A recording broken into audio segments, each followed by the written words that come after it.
I'm very impressed and very proud of this gathering. I'm very honored to have been invited to speak in front of you and talk a little bit about what's happening in Morocco and what's the state of the relations between Morocco and the United States. It is very important that you keep in touch with your birth country. All of you mostly were born in Morocco. I suppose that everybody was born in Morocco. And your children, many of them were born here in the United States. But as you know, the national identity, the Moroccan national identity remains. It's very strong, and people who left 50 years ago, wherever you go, they feel and are Moroccans. Very deeply rooted and very deeply connected to their country of origin, although also very much linked to their country, to their new countries. I was in New York a few days ago, and I went to a gathering of Moroccans. Actually, it was a gathering of, there were Muslims and Jews, and there were some children, 9 years old, and I asked them where they were from, and they told me that we are Moroccans. So that's very, very interesting and very very honoring. Now, let me tell you a little bit about what's happening in Morocco and what has been happening. You have been following, of course, you travel to Morocco, you read the papers, you're in touch with the country, you're in touch with your families. But let me give you a big picture of what's happening today in our country. First of all, I will start with the challenges. What are the problems? What have been the problems? And how the government and the country led by His Majesty King Mohammed VI will try to face and address those challenges. We had, that His Majesty King Mohammed VI appointed several commissions to address specific issues: women's rights, human rights, and also another commission called the HDR 50, which is a kind of a picture.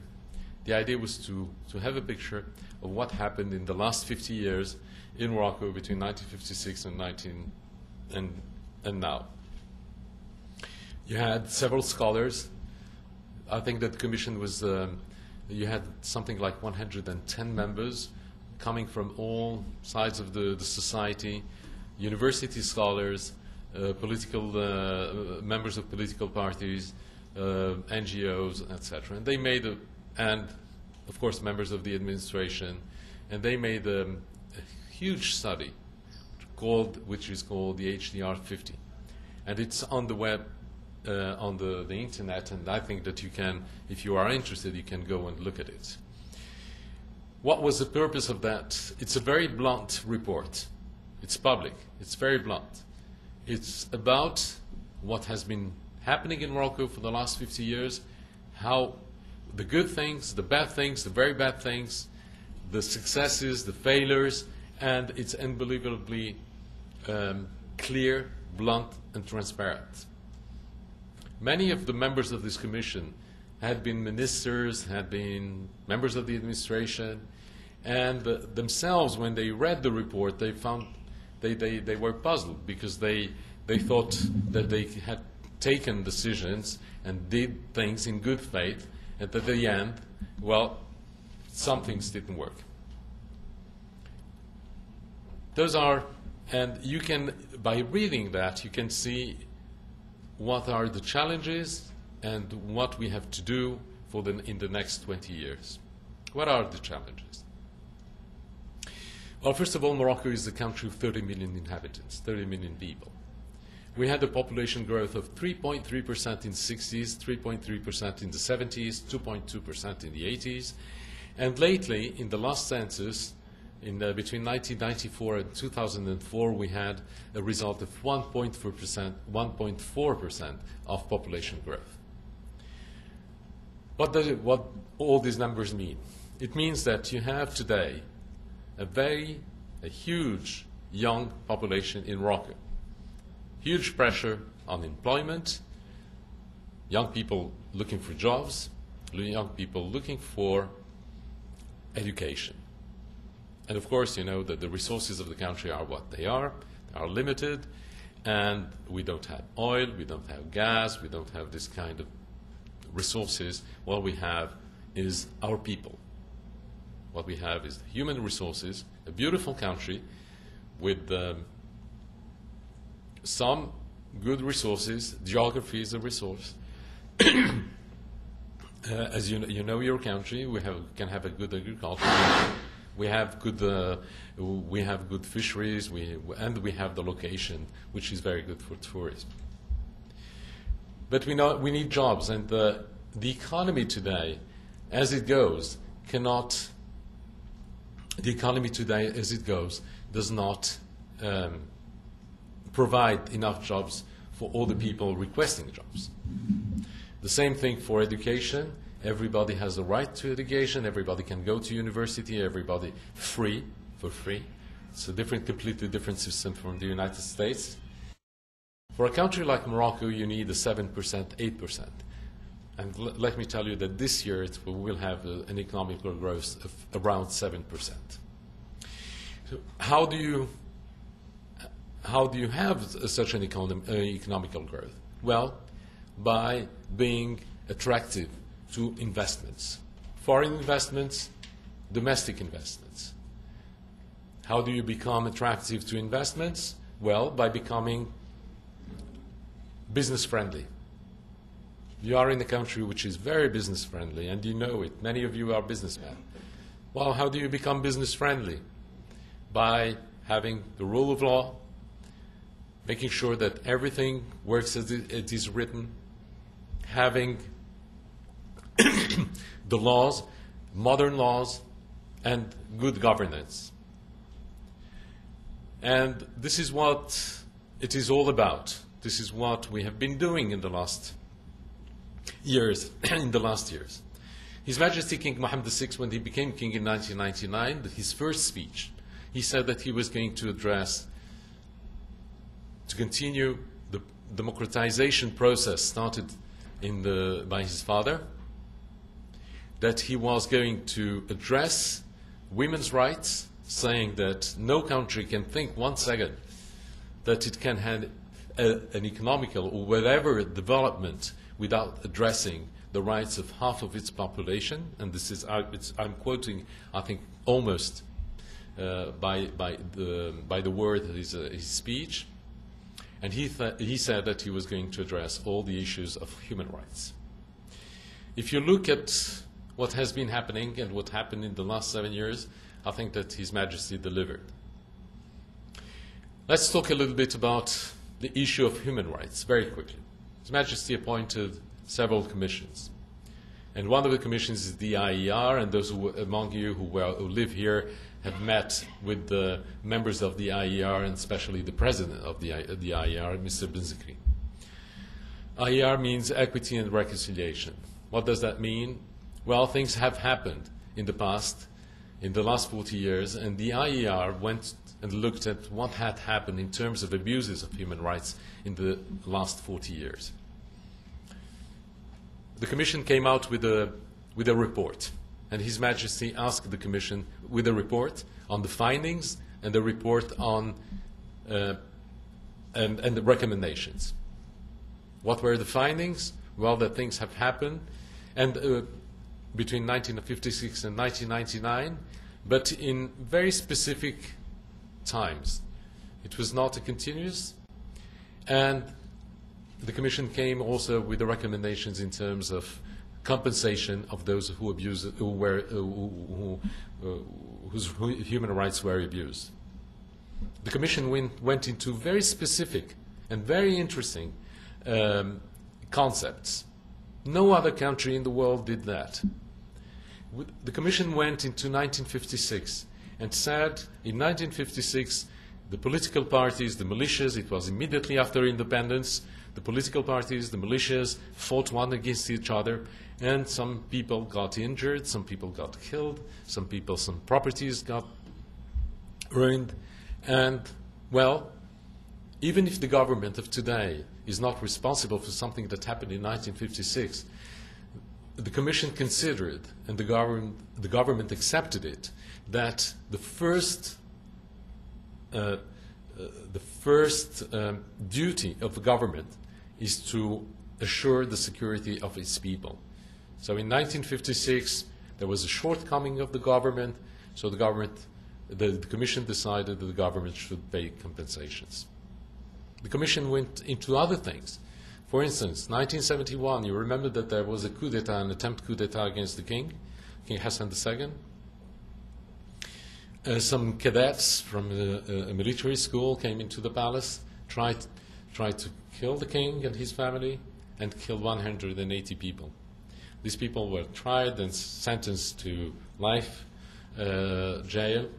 Well, the Commission considered that they did not have a fair trial, even if everybody knew that what they did, and they were entitled, and the Commission decided that they were entitled to compensations. More so, anybody who was kept 1 minute, 1 hour more than the legal time of custody. In Morocco, the time of custody, the legal time of custody is 48 hours. So anybody who was kept more than 1 hour, 1 hour more than the legal time of custody without his rights, was entitled to compensation. So we went into very, very deep concepts and new concepts. Now, why is it different from the other countries? You know, many things have happened in the world. You have the examples of Chile, you have the examples of South Africa, you have the examples of Spain.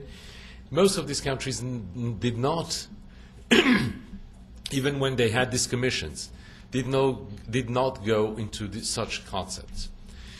Most of the countries, this happened. These commissions were settled. Why? Because there had been a change of regime. Well, in Morocco, it's the same regime, and it's just everybody is taking ownership of what happened in the past. In Morocco, we usually say that we cannot turn the page without reading it. Now we read it, and now we're starting a new life. And I think this is an absolutely fantastic, extraordinary achievement.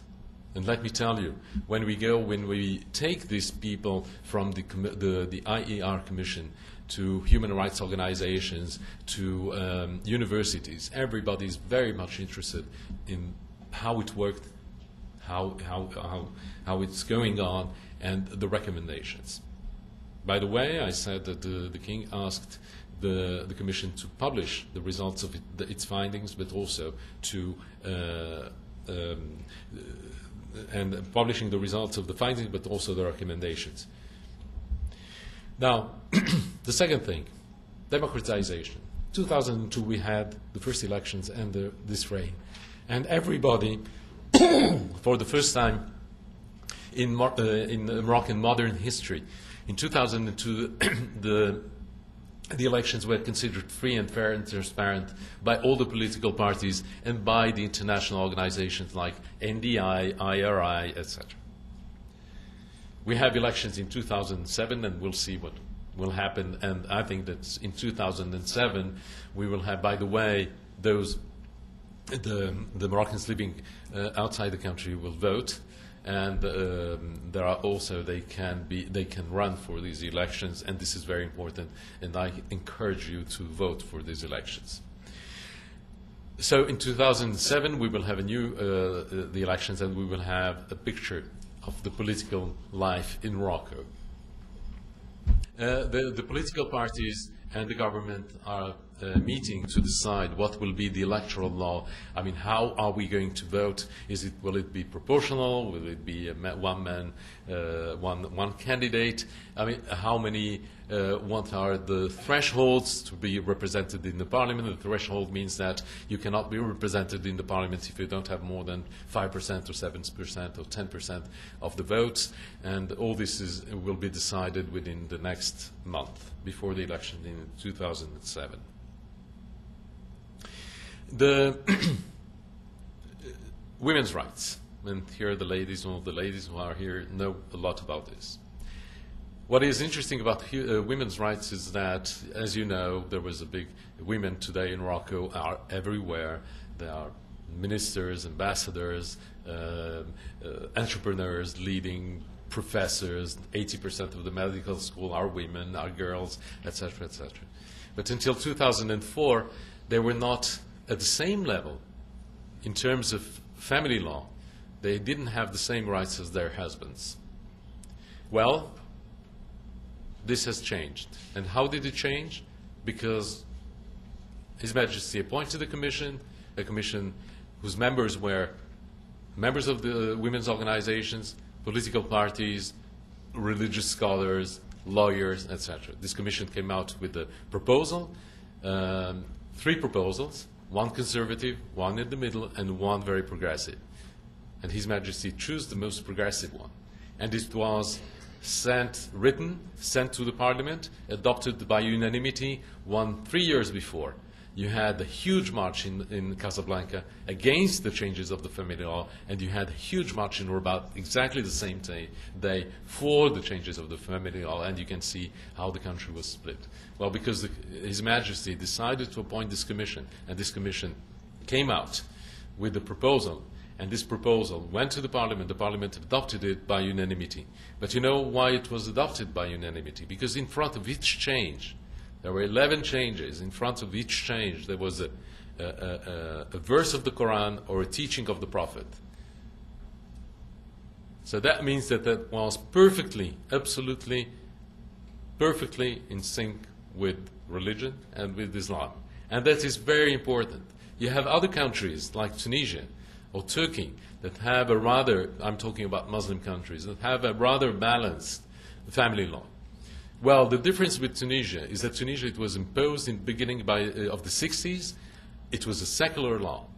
In Turkey, it was exactly the same. It was imposed by Ataturk in the 30s, and it was a secular law. Well, in Morocco, it's not a secular law. It's something that took into account religion. And it's perfectly, it respects Islam, which is our religion. And this is why most of the country, everybody voted for it, even those who claim that Morocco should be completely ruled by Muslim law, etc. You know what this did? Well, all women organizations around the Muslim world are coming to Morocco and trying to understand how we did it, and we became a real model. It's not obvious that other countries will achieve that, because each country has its experience, its reality, its social reality, but at least in Morocco we did it, and today, and that's a huge and a big achievement. So this is to say, we are talking here about politics. In 2007 we will have elections, we will have the political parties, and we will have a normal game of majority and opposition. And this is what we will see, and the campaign has already started. Now this is politics. Let's talk a little bit about economy and what has been happening in Morocco in the last 20 years. We have been through very strong economical reforms. Again, why? Because we want to be a very business-friendly country. We want that some businessmen here, if they want to do any business in Morocco, well, they can go do the business in an easy way without any problems and hassles. You become business friendly by having a strong macroeconomic indicators. And this is what we have been achieving. The inflation is very low, the deficit of the budget is very low. The World Bank and the IMF say that we are the good students of the world because of that. But it's not enough. Having good indicators, it's not what makes the economy run and go. Again, your economy works if you attract investments, and you attract investments if people who invest, either domestic or foreigners, are sure that they will get a return on their investment, that they will work well, will not have problems, and this is what's happening. And you can see it. You have many investments coming into Morocco.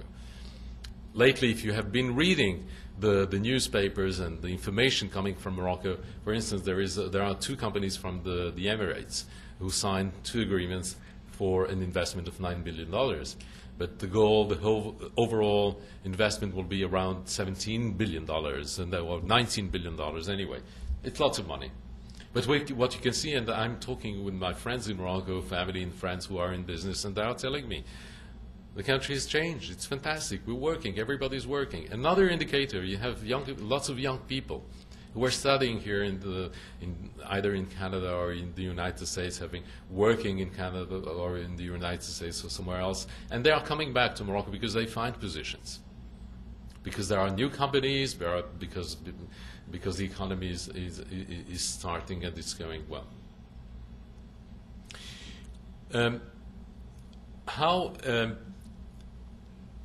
Let me talk a little bit about, again, how do you become business friendly? Well, one of the ideas is to trade and to have the freedom of trade. Well, Morocco very early decided that either Morocco was going to be completely immersed in the global economy, and today everybody's talking about global economy and globalization. Well, Morocco decided a long time ago in the late 80s to be a member of this global economy, and Morocco joined the GATT. The WTO, the World Trade Organization, was born in Morocco in 1994, and that's because Morocco wants to have free trade with all the rest of the world. But you know, WTO, it's an international organization, and it doesn't work always as quick as one would like. Well, what did we do? We signed free trade agreements with several countries. With the European Union, we signed an association agreement. And by 2012, we will have a completely free trade agreement with the European Union. Anything produced in Morocco will enter duty-free to Europe. Everything produced in Europe will enter duty-free to Morocco. We signed a free trade agreement with the United States in 2004, which entered in force the 1st of January 2006, and maybe this is something that can interest you very much.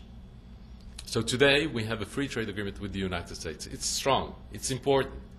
It's not only about sending goods or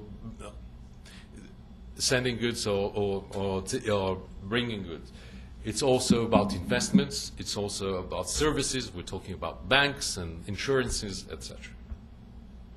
The fact Morocco has a free trade agreement with 1 billion people, United States, Europe, Turkey, and many other countries, Arab countries and African countries. That means that anything that is produced in Morocco can be sold anywhere. And this is why did we do that? Because we think that this will attract investment. And today, in Morocco, you can see that. You have several sectors going on which are developing: aerospace industry, IT, tourism, and many others. I could stay here hours and hours and talk about what's happening. But with the United States, I must say that things have been going very well. But we need you. We need your work, because you are the perfect bridge between Morocco and the United States. You're Moroccans, but you're Americans. You're Moroccan-Americans, and that's the way that things happen. And we count very much on you.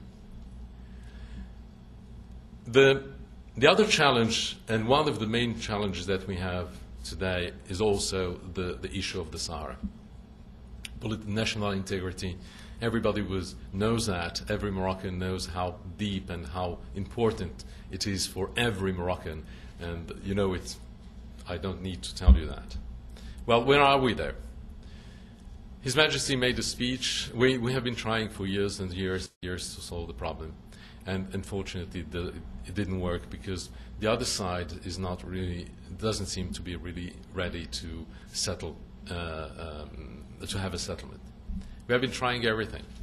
Well, lately, we have tried something else. His Majesty made a speech a few months ago, saying that one of the solutions for the Sahara issue could be an autonomy.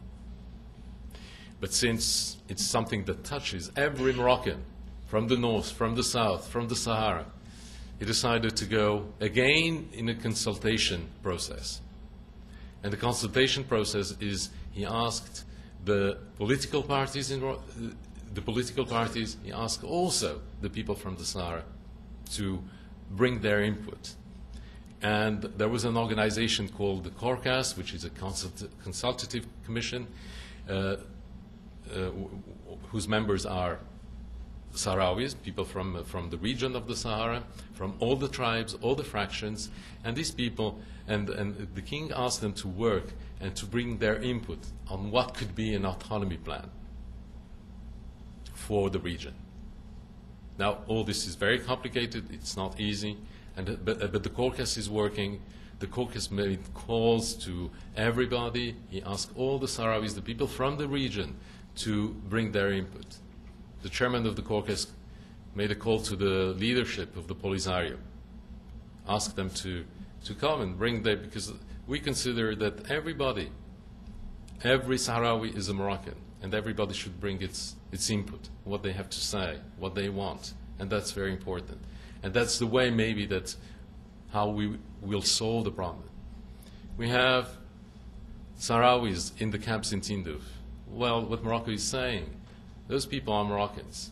We are very much concerned about their safety, about how they are living, and they are not living in good conditions. They are in the camps, in tents, in the desert, and they have been there for 30 years.